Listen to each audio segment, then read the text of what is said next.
दुबईमध्ये ना अनेक इन्व्हेस्टर ओव्हरसीज असतात. सो बेसिकली ते दुबईमध्ये राहत नाहीत आणि त्यांच्या प्रॉपर्टी सगळ्या आम्ही मॅनेज करतो प्रॉपर्टी मॅनेजमेंटच्या कॉन्ट्रॅक्ट थ्रू.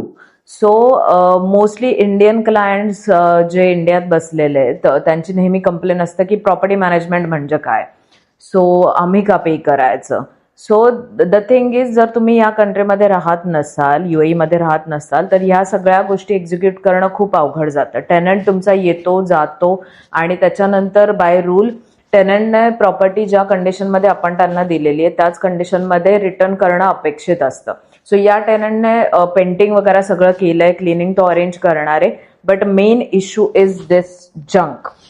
सो दुबईमध्ये हे भंगार घेऊन जाण्यासाठी पण सर्टिफाईड कंपनीज असतात आणि त्याच्यासाठी पे पण करावं लागतं, त्यांना कॉन्टॅक्ट करावा लागतो, क्लिनिंग टीम्सला कॉन्टॅक्ट करावं लागतं. त्या व्यतिरिक्त जर टेनंटला त्याच्या टेन्युअरमध्ये काहीही प्रॉब्लेम आला, कोणत्याही आरला प्रॉब्लेम आला, तर तो आम्हाला सॉल्व्ह करायला लागतो. फॉर एक्झाम्पल, एकदा असं झालेलं की एका टेनंटच्या स्मार्ट होमची की वर्क नव्हती करत आणि ही कॉल्ड मी 2 वाजलेले रात्री आणि तो घराच्या बाहेर लॉक झालेला.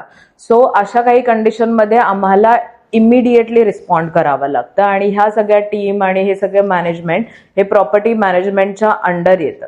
सो मोस्टली दुबईमध्ये मी बघितलेले आहेत की जे इन्व्हेस्टर्स आहेत आणि ज्यांच्या मल्टिपल प्रॉपर्टीज आहेत ते नेहमी प्रॉपर्टी मॅनेजमेंटचं पॅकेज घेतात आणि ते फक्त रेंटचा चेक घेतात, बट मॅनेजमेंट ते बघत नाहीत. म्हणून दुबईमध्ये टेनंट आणि ओनर कधीही एकमेकांसोबत डायरेक्टली डील करत नाहीत.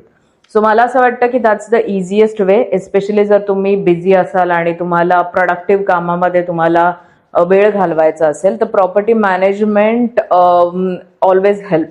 मला एक सांगा की इंडियामध्ये पण प्रॉपर्टी मॅनेजमेंटची सिस्टम आहे की अजूनही ओनर आणि टेनंट डायरेक्टली एकमेकांशी डील करून इश्यूज रिझॉल्व्ह करतात?